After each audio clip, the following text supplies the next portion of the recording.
Bienvenidos a EsperanzaVence, donde la esperanza vence. Welcome to EsperanzaVence, where hope wins.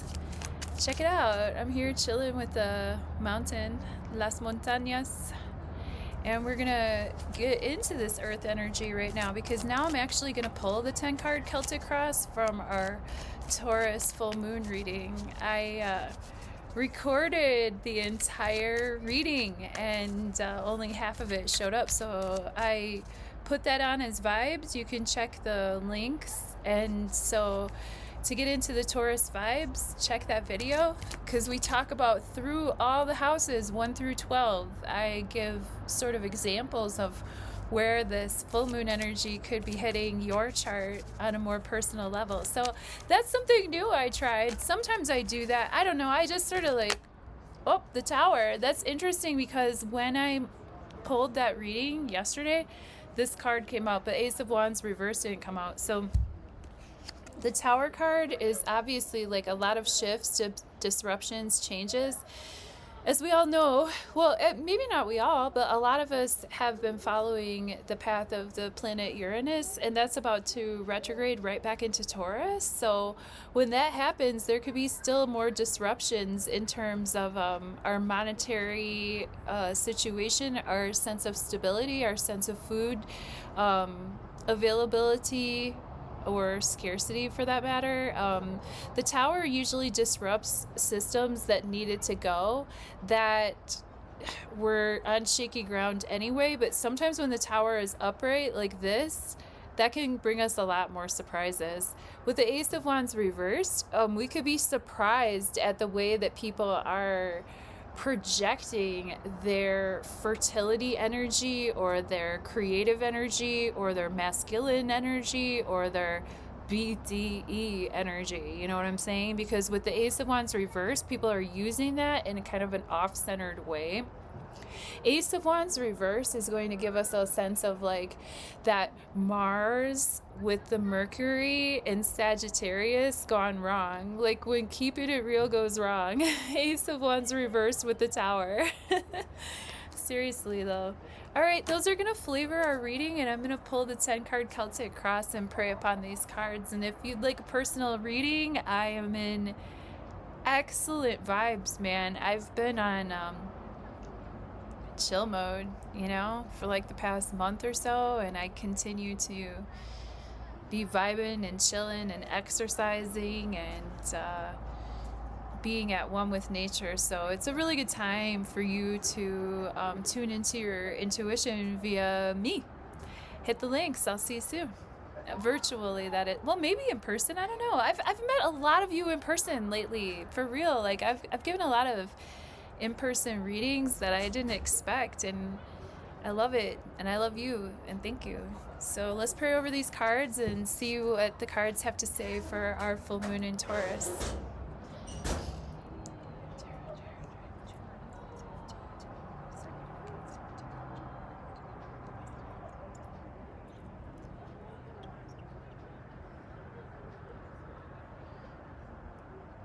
All right, November 5th, 2025.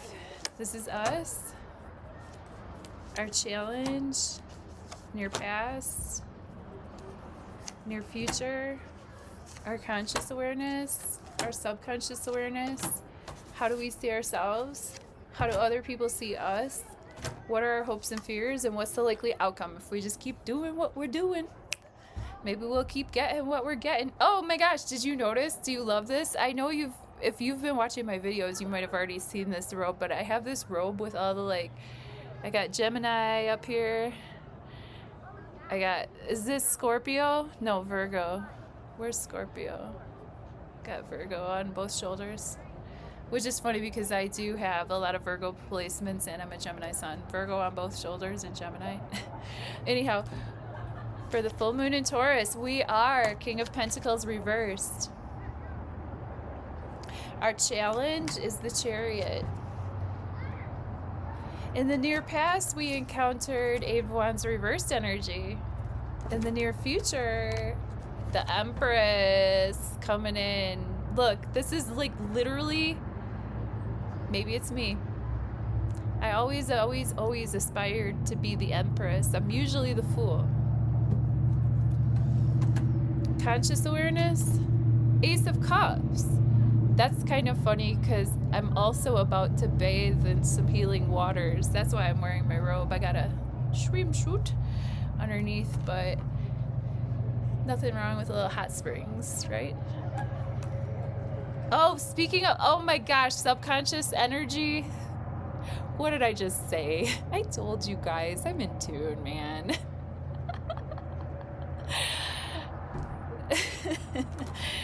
How do we see ourselves? Ace of Swords reversed. 2 aces in the reading already. Look at us. In our environment, we've got 4 of Cups.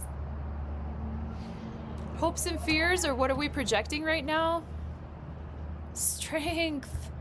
I love this Taurus full moon reading and our likely outcome if we just keep doing what we're doing. 10 of Pentacles reversed. So let's start from the outcome, which is letting us get a chance to rethink how, and I've pulled 10 of Cups or 10 of Pentacles reverse, I think, and yesterday.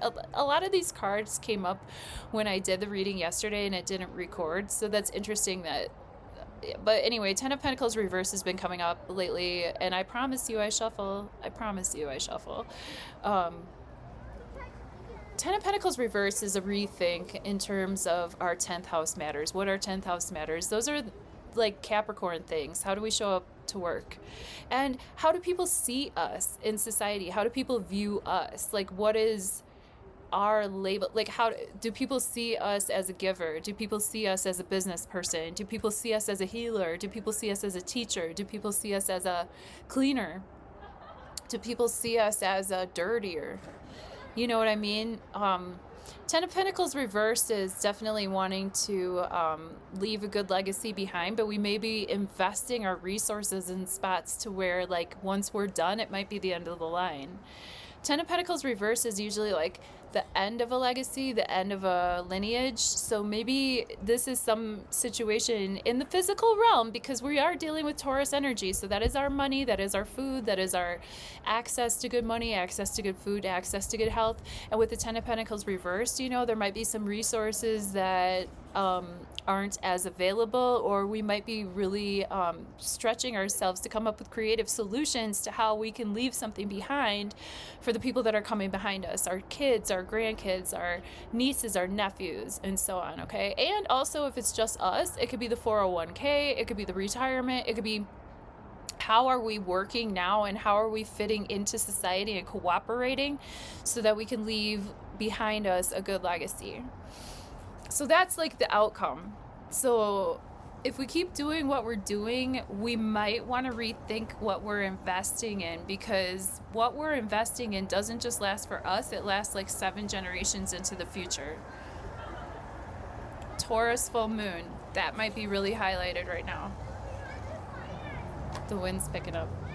Who are we? King of Pentacles reversed. So we are the King of Pentacles who needs to rethink how we're investing ourselves and our resources in this reality during the full moon in Taurus. Full moon in Taurus, King of Pentacles. King of Pentacles reverse, if it's an actual person in our lives, it could be a Taurus, a Capricorn, a Virgo person, or somebody that has a lot of earth in their chart. And this is somebody who needs to like rethink how they are investing in themselves and in others. The challenge is the Chariot.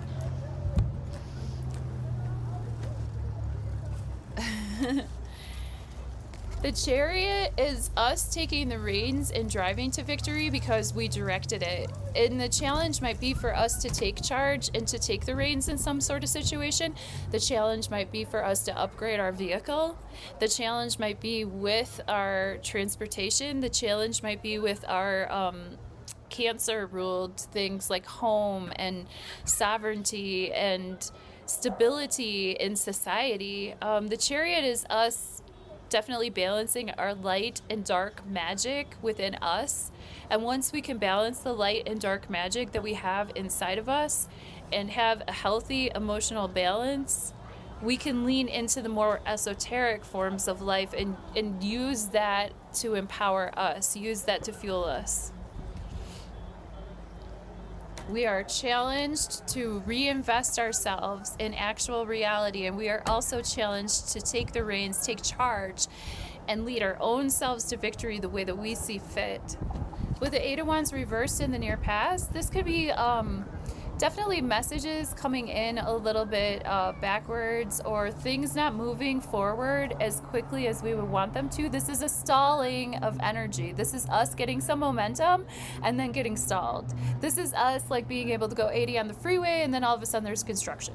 With the Eight of Wands reversed in the near past, we might have had to just like slow our roll, okay, a little bit, and like accept and sort of give ourselves a time to integrate what has been happening. Because if things were happening at a really quick clip, we might have had to have like a stalling out so that we could have some time to integrate. In the near future, we have the Empress. She is really okay with her own Venus energy. Venus is the planet that is ruling the full moon in Taurus, because Venus rules the zodiac sign of Taurus as well as Libra, and Venus happens to be in Libra right now. So she is happy on her throne. She's luxuriating. She has comfortable fabrics. She's in a situation. I mean, look at those trees in the background. It looks like where I'm at. Looks like where I'm at. You know what I'm saying? The Empress is okay with her womanhood. She's okay with being older. She's okay with being fertile. She's okay with being a grown-ass person. She's okay with having like a scepter instead of a weapon, because she just with like a wave of her wand can get people to go to battle for her. She doesn't need to necessarily get herself dirty. She has built this empire because she has in the past and in the near future. If she has to, she'll pick up that shield and she will defend her right to do Venus things, like soak in a hot spring, for example. You know, she will defend her right because she's earned it. You know, she has invested in herself year after year, and those wheat fields just keep growing and growing for her. Okay? In our conscious awareness with the Ace of Cups, this is just overflowing love and fresh water. And that's exactly what I'm doing right now. So sometimes the cards speak about what we're doing, and sometimes the cards speak about how we're feeling. This can be an emotional feeling too, of just agape love, like an overflow of healthy love, of blessed love. You could see that this is calm water. This is an emotional outpouring of love and friendship. And it could be, you know, it could be, especially with the Empress here and the Ten of Pentacles, like this could be like, people could be very attracted to us during the full moon in Taurus. So we might get some messages and some real McLovins if and when. Okay? Subconscious energy, the Fool. Oh my gosh, you gotta love the Fool, right? Everybody loves a good Fool, because the Fool just bumbles along, travels light, packs light, and they could go to the edge of the cliff, you know, but they always have a little buddy over there to kind of tell them like, hey man, you're going towards the edge. You got to watch it. Even though you're innocent at heart, even though, you know, you got to be careful on that journey, man. Like you could be, you're starting from zero, so there's nowhere to go but up. So subconscious energy, like we might be on some new adventures. We might be doing new things and having new starts. And subconsciously, we might be really blessed with that new start energy, which is interesting because I did pull the Fool in the reading that got erased. Like I said, a lot of these cards came up in the reading that got erased, and I totally, obviously, shuffled them because I already did a different reading, too, between this and that. So, like, there's no way that these cards would want to come around again unless they wanted to, right? So, I feel like when the cards speak, they speak. Anyway, we see ourselves as the Ace of Swords reversed. We might have a trouble getting a handle on how we want to communicate, what we are thinking, what our plans are, what our logic is, our logistics, our boundaries, what our separation tendencies are going to be. Since it's a full moon, it's definitely bringing culminations, graduation energies, and sometimes we have to like cut stuff off or cut stuff off within ourselves, like cut out habits that no longer work. And with the Ace of Swords, that's like definitely an energy of, you know, a light bulb moment, a light bulb going on over your head, and you finally have some clarity, but then you have to like decide what you're going to do with that sword, how you're going to wield it, and what you're going to cut. Four of Cups energy in our environment just means that with this Ace of Cups coming in, okay, right here, I see this as the Ace of Cups coming in, and with this Ace of Cups coming in and the Four of Cups in our environment, we need to be really aware when the emotional gifts are coming, and if we are open to give and receive them, because this person's not so open, are they? They've got their arms crossed and they're very fixated on their norm. They're not really open to the new. They don't really see it. So it's up to us. It's a Four of Cups. Four of Cups, fours are chill. Four is chill energy where we feel stable and we want to rest. So maybe this is a person who's partied and had so much fun with their friends with the Three of Cups, and now the Fourth Cup is coming. They're like, I'm going to chill on this one. Make mine a Klaus Taller, please. Or Heineken Zero. I'm chilling. No more drinky poo for me. You know, that could be that. Our hopes and fears, strength. Maybe we hope to be in the divine flow. Maybe we hope to tame the demons. Maybe we hope to tame the beast. And maybe we hope to be in peace and serenity and in our divine beauty and womanhood. Just like we see here, we have the divine Empress energy, Taurus, and the divine strength energy, Leo, right? So that either way, it definitely is identifiable in a sense of like, maybe we're afraid to step into our own strength. Maybe we're afraid to step into our own flow because, you know, we have pentacles issues that we're dealing with. And we might be worried about if we're strong enough to step into our own divine flow and become the Empress that we're supposed to be. Because we might be afraid that, you know, of where we need to invest or reinvest. But I'm telling you, I mean, the Tower, stuff is changing, like it or not. Enjoy yourself where and when and how you can, and with whom lightens your heart up, right? And let your free will and intuition be as on point as possible. If it takes, you know, coming to the mountains and breathing fresh air in order for your intuition to be attuned to the level that it needs to be, then do what you got to do to get there, okay? Follow my lead. I love you.